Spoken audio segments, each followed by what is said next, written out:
சுப்பிரமணியன், பாஜக இதை எப்படி அணுகுகிறது அப்படிங்கிறதுக்கும் மத்திய அரசு எப்படி அணுகுங்கிறதுக்குங்கிறதான வித்தியாசத்தை அமைச்சர் தர்மேந்திர பிரதான் இப்ப வைத்திருக்கக்கூடிய மன்னிப்பிலிருந்தே தெரிய வருகிறது. இதை நீங்க எப்படி பார்க்குறீங்க? இப்ப கருணா சொல்கிறார், இந்த போராட்டம் என்பது இங்க மொழி சார்ந்து நாம வைத்திருக்கிற கொள்கைக்கு கிடைத்த வெற்றி, அவருடைய மன்னிப்புங்கிறது அப்படின்றார். அதாவது இன்னைக்கு பாத்தீங்கன்னா தமிழ்நாட்டுல திராவிட முன்னேற்ற கழகம் அவங்க அரசாங்கம் படிப்படியாக பெர்ஃபார்மன்ஸ்ல குறைந்து கொண்டே வந்திருக்கிறார்கள். இது நான் சொல்லல, மு.க. ஸ்டாலின் ஐயா முதலமைச்சர் அவர்கள் சொல்லியிருக்காங்க. செப்டம்பர் 2023 நாங்க 100% தேர்தல் வாக்குறுதி நிறைவேற்றோம்னு சொன்னாங்க. அப்புறம் 2024 78%, அதாவது 3-4 மாதங்களுக்கு முன்னாடி 78% நாங்க வாக்குறுதி நிறைவேற்றிருக்கிறோம். நாங்க அதாவது 389 வாக்குறுதிகள் நிறைவேற்றிருக்கிறோம், 505 வாக்குறுதிகள் கொடுத்ததில்ல அப்படின்னு சொன்னாங்க. 100% செப்டம்பர் 2023 சொன்னவர், அதுக்கப்புறம் நடுவில் ஒரு 90% சொன்னாங்க. இப்ப 78 ஆயிடுது.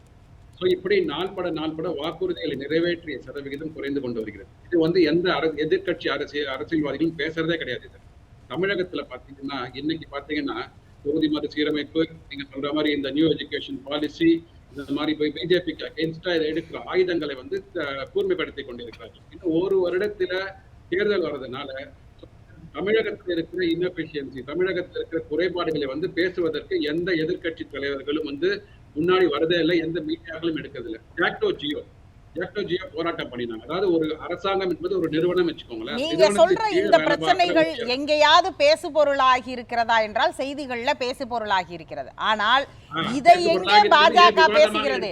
சுப்பிரமணியம் சார் பேசுகிறார். ஆனால் பாஜக ஆக்கப்பூர்வமாக ஒரு தமிழ்நாடு அரசு எப்படி செயல்பட வேண்டும் என்று பேசுகிறதை விட மொழி சார்ந்தும் நிதி தரவில்லை என்று சார்ந்தும் தானே தொடர்ந்து போராட்டம் நடக்குது. நாடாளுமன்றத்துல இன்றைக்கு எது பேசு பொருளா இருக்குது? அமைச்சர் பேசுனதுதான் பேசு பொருளா இருக்கு. எதுக்காக இவங்க பேசுறாங்க, நிதி கேட்டதுக்காக பேசுறாங்கிறது பேசு பொருள் ஆவலையே. இல்ல, முதல்ல நீங்க எடுத்த திராவிட முன்னேற்ற கழகம் அந்த கூட்டணி கட்சிகள் முதல்ல நியூ எஜுகேஷன் பாலிசி கொண்டு வந்துட்டாங்க, டாபிக்கா எடுத்துட்டு வந்துட்டாங்க. அது கொஞ்ச நாள் அமைதியா இருந்தது, முடிஞ்சு அதுக்கப்புறமா தான் டீலிமிட்டேஷன் கொண்டு வந்தாங்க. பாராளுமன்றம் என்றைக்கெல்லாம் தொடங்குகிறதோ கடந்த ஒரு 4 வருடங்கள் பாருங்க, முதல் நாள் அன்னைக்கு அமளி துமளி இல்லாம நடந்திருக்கா எண்ணி பாருங்க சார். நான் என்ன சொல்றேன்னா, முதல் நாள் எடுத்த உடனே ஆக்ஸ்பாம் ரிப்போர்ட்னு வாங்க, அதானி அம்பானி ஊழல்னு வாங்க, ஸ்டாக் மார்க்கெட் குறைஞ்சிட்டுன்னு வாங்க, வெளிநாடுகள்ல முதலீடு நிதி கேட்கறது, டீலிமிட்டேஷன் தொகுதி மறுவரையறை குறித்து பேசணும்னு சொல்றது, அல்லது இங்க இருமொழி கொள்கை தான் அப்படிங்கிறது சொல்றது எல்லாமே தமிழ்நாட்டுடைய பிரச்சனை. அப்ப அதை பேசுறதுக்கு தானே போயிருக்கோம். இதே நாம விவாதத்துல 40 எம்பிக்கள் 39+1 திமுக கூட்டணி எம்பிக்கள் என்ன பண்றாங்க, அவங்க என்ன பேசுறாங்கன்ற கேள்விகளையும் உங்களை போன்றவர்கள் வைக்கிறீங்கல்ல. அப்ப அவங்க அதற்கான ஒரு எதிர்வினையை ஆற்றும் போது இவங்க அமளியில ஈடுபடுறாங்கன்னு சொல்லி நம்ம ஒரே வார்த்தையில கடக்க முடியாது. நாங்க வைக்கிற வாதங்கள் கடல்ல கரைச்ச பெருங்காயம் மாதிரி போர் அப்படியே கரைஞ்சு போயிடுச்சு. பேசுறாங்க சார், அவை குறிப்புல இடம் பெறத போய் கடல், அப்ப பார்லிமெண்ட்ங்கிறதுல பேசுறது எவ்வளவு பெரிய விஷயம். தமிழகத்தை பத்தி பேசிட்டு இருக்க, தமிழகத்துல இப்ப இன்னைக்கு இருக்கிற இடி ரைட் நடந்தது, டாஸ்மாக் நிறுவனங்கள் இடி ரைட் நடந்தது, யாராவது பேசியிருக்கிறோமா? எத்தனை கோடி ரூபாய் ஊழல் இருக்குன்னு பேசியிருக்கிறோமா? JACTO GEO old pension scheme சொன்னார்ல இந்த முதலமைச்சர் 2021 எதிர்கட்சி தலைவராக இருக்கும் போது, அப்போ நான் ஆட்சிக்கு வந்தா ஓல்டு பென்ஷன் ஸ்கீம் கொடுக்குறேன்னு இல்லைங்களா? அது என்ன ஆச்சு? இப்ப ஆட்சி முடியும் தருவாயில் இன்னும் 9 மாதங்களுக்கு ஒரு குழு அமைச்சிருக்கிறேன்றாங்க. இது யாராவது பேசிருக்கோமா? இந்த மாதிரியான சுப்பிரமணியம் சார் இதெல்லாம் பேசுகிறார். பாஜகவுடைய மாநில இது எல்லாமே செய்தியா கவர் பண்ணதுதான், எதுவுமே நீங்க சொன்னது இங்க விடுபடல எந்த தொலைக்காட்சியும். அதே நேரத்தில் பாஜகவுடைய ஒவ்வொரு தலைவர்களும் டெய்லி பிரஸ் மீட் கொடுக்குறாங்க இல்லையா? எல்லா தலைவர்களும் பிரஸ் மீட் கொடுக்குறாங்க இல்லையா? அந்த பிரஸ் மீட்டில் எதை பேசுகிறார்? பாஜக மட்டும்தான் தமிழகத்தை மீட்டெடுக்க வேண்டும் என்ற இது ஆவல் இருக்கிறதா? மற்ற கட்சிகளுக்கு கிடையாதா? திராவிட முன்னேற்ற கழகத்துல கூட்டணி கட்சிகளுக்கும் இதுல தார்மீக உரிமை கிடையாதா? அதிமுக பிரதான எதிர்கட்சியை சைலன்ஸ் செஞ்சுட்டு பாஜக தான் இங்க ரோல் பிளே பண்ணுது அப்படின்னாரு எஸ்கேபி. விவேகம் உள்ள எந்த மனிதனும் சைலண்டா இருக்க மாட்டாங்க. இந்தியால இருக்கிற 144 கோடி மக்கள், நான் சராசரி குடிமகன், என்னாலே விவேகமாக இந்த ஆர்குமெண்ட் எடுத்து வைக்க முடியுது அப்படின்னா கண்டிப்பாக நம்புங்கள், காலம் எப்போ வருமா பண்ணுவாங்க. ஆனா அதையும் மடைமாற்றம் செய்துவிட்டு இங்க மொழி போர்னு மீடியாக்களை கொண்டு செலுத்துறதுனால மக்கள் அதை நோக்கி ஓடுறாங்களே தவிர அதிமுக அன்னெசரியாக அவங்க அந்த சூழ்ச்சியில உள்ள வந்திருக்கிறாங்க. அந்த 5 குரூப்பா பிரிஞ்சு கடந்து அது இருக்கிறாங்க. அந்த உட்கட்சி பூசல் அவங்க வெளியில வர முடியல. ஆனால் அதை ஒரு அட்வான்டேஜா எடுத்துக்கொண்டு எந்த கட்சிகளும் வந்து அதை இந்த நான் சொல்ற இந்த குறிப்புகளை வந்து பேசுவதே இல்லை. அதை பேசாம இருக்கிறது என்ன பண்றாங்க அப்படின்னா இந்த மாதிரி தெரிகிறது. அதாவது நீங்க சொல்ற இந்த விஷயங்கள்லாம் ஏன் பாஜகவுடைய தலைவர்கள் இத பேசுறது இல்ல, ஏன் அவங்க வந்து பிரஸ் மீட்ல இத பேசல அப்படின்னு ஒரு கேள்வி இருக்குல்ல. பாஜக தலைவர்கள் பேசுகிறார்கள், அவர்கள் வந்து சோசியல் மீடியாக்கள் மூலமா பேசுகிறார்கள். ஆனா சார் ஏதோ இல்ல ரொம்ப தெளிவா சொல்லுங்க. சோசியல் மீடியாவுல பேசுறாங்களா இல்ல 24 மணி நேர நேரலை செய்திகள்ல பத்திரிகையாளர் சந்திப்புலையும் பேசுறாங்களாங்கிறது ரொம்ப முக்கியம். ஏனென்றால் யாரையும் இன்றைக்கு யாரும் இருக்கடிப்பு செய்து விட முடியாது. எல்லா பத்திரிகையாளர் சந்திப்பையும் எல்லாருமே கவர் பண்ண வேண்டிய கட்டாயத்தில் தான் இருக்கிறோம். அப்படி இருக்கும் பொழுது சோசியல் மீடியாவுல மட்டுமே பேசுறாங்கன்னு சொல்லிட முடியாது. 7 to 8 டிபேட்லயும் 8 to 9 டிபேட்லயும் அந்த நான் சொன்ன குறைபாடுகளை எடுத்துக்கொள்ளப்படவில்லை. அமைச்சர் ஏன் இப்போது மன்னிப்பு கேட்க சூழ்நிலை வந்துச்சு அப்படின்னு ஒரு கேள்வி இருக்குல்ல சார்.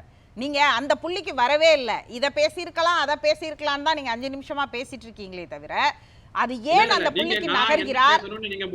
இல்ல இல்ல இல்ல நான் அதுதான் கேக்குறேன். இல்ல கேள்விக்குன்னு ஒரு பதில் இருக்குல்ல சார், நீங்க என்ன வேணா பேசுங்க, அது உங்களுடைய உரிமை. ஆனால் இந்த சப்ஜெக்ட்டுக்குன்னு ஒரு கேள்வின்னு ஒண்ணு இருக்குல்ல. பேசுறேன். நீங்க என்ன தலைப்பு என்ன வச்சிருக்கீங்கன்னா பாஜகவை எதிர்ப்பதற்காக திமுக வந்து வீரம் அமைக்கிறதுன்னு கேக்குறீங்க. கண்டிப்பாக அமைக்கிறதுன்னு சொல்றேன். அது அமைப்பதுல வந்து நல்ல திறமைசாலிகள் திமுகன்னு சொல்றேன். ஏன்னா வந்து அவரிடம் உள்ள தவறுகளை மறைத்து விட்டு நான் அதற்கு தான் கேட்கிறேன், ஏன் பாஜக நீங்கள் வைக்கிற இந்த குற்றச்சாட்டுகளை நாடாளுமன்றத்தில் எழுப்பல? நிதி கேட்பதை வந்து மும்மொழி கொள்கையிலேயே ஏன் நிக்கிறாங்க? அதுதான் நான் சுகுணாவிடம் கேட்டபோது சுகுணா ஒரு பதிலை சொன்னார். 2 விஷயம் இருக்கிறது இதுல. ஒன்று, தமிழ்நாடு குறித்த பார்வை மட்டுமல்ல, இந்தி பாலிடிக்ஸ், ஹிந்தி பேசக்கூடிய மாநிலங்களை ஒருங்கிணைக்க கூடியதற்கும் இது ஒரு ஆயுதமாக இருக்கு அப்படின்னு சொன்னார்ல. மக்கள் இங்க ஒன்றாதான் இருக்கிறாங்க, ஆனால் அதற்கான ஒரு ஆயுதமா பயன்படுத்துறாங்கன்னு சொன்னார் இல்லையா? இல்ல, மும்மொழி கொள்கையை பொறுத்த வரைக்கும் the clear definition அந்த NEP என்ன கொடுத்திருக்காங்க, நியூ எஜுகேஷன் பாலிசியில 3வது மொழியாக எந்த மொழி வேணா இருக்கலாம்.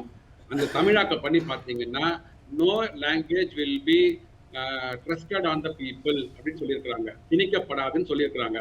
நீங்க வந்து இதுக்கு டெஃபினேஷன் என்ன, supreme court interpretation of statutes department இருப்பாங்க. அவர்கள் குறித்து இந்த ஆங்கில வார்த்தைக்கு தமிழ் வார்த்தை என்ன அர்த்தம், இது 3வது லாங்குவேஜ் என்றால் இந்தி இருக்கலாமா, இல்ல 3வது லாங்குவேஜ் எந்த லாங்குவேஜ் வேணா இருக்கலாமா அப்படின்னு தெரியப்படுத்த வேண்டும். 1.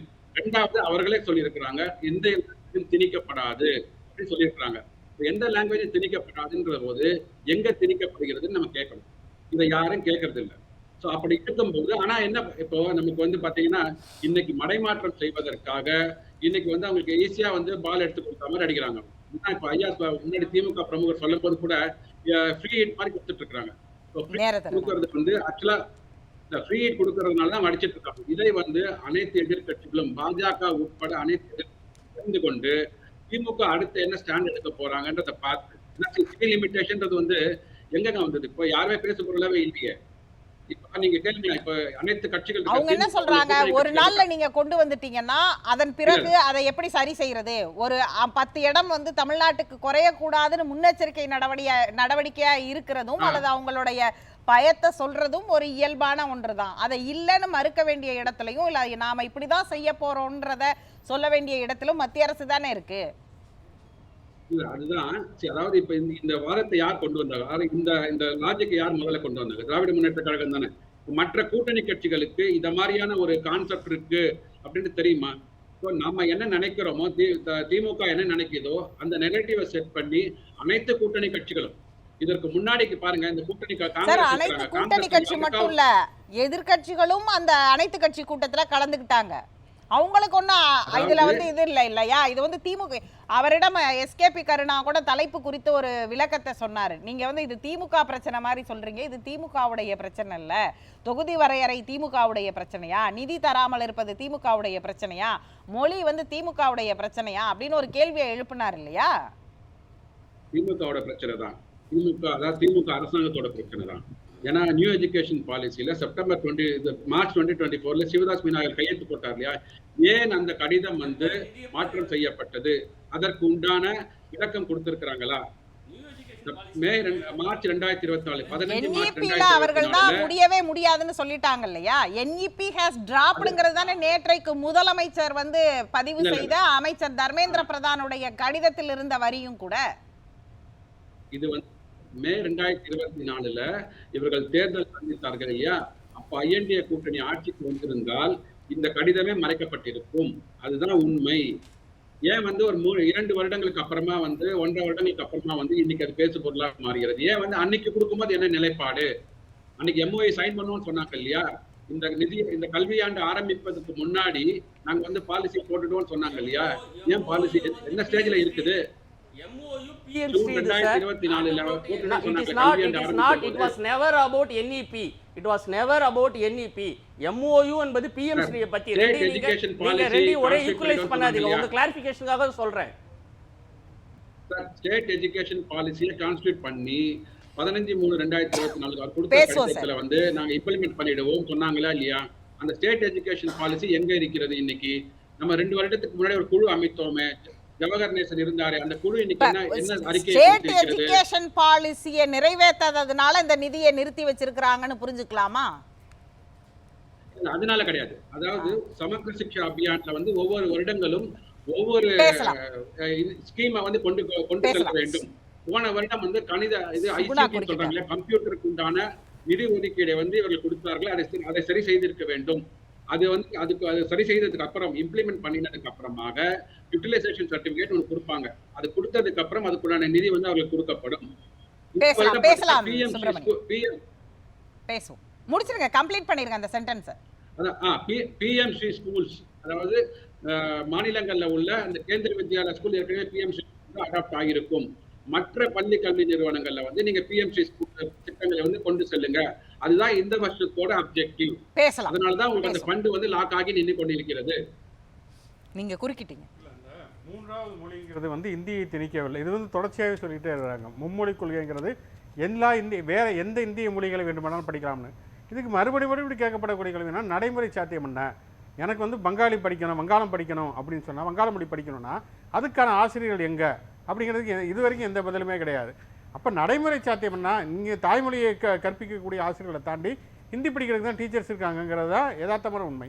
இன்னொன்று அதுதான், அதனால தான் நான் வந்து நேரடியாக ஒரு கேள்வி வச்சேன். எல்லா இந்திய மொழிகளையும் ஊக்குவிக்கிறதா உங்கள் நோக்கம்னா ஏன் எல்லா திட்டங்களையும் எல்லா துறைகளுடைய பெயர்களையும் எல்லா மசோதாக்களுடைய பெயரையும் ஏன் இந்தியிலையும் சமஸ்கிருதத்துலையும் வைக்கிறீங்க?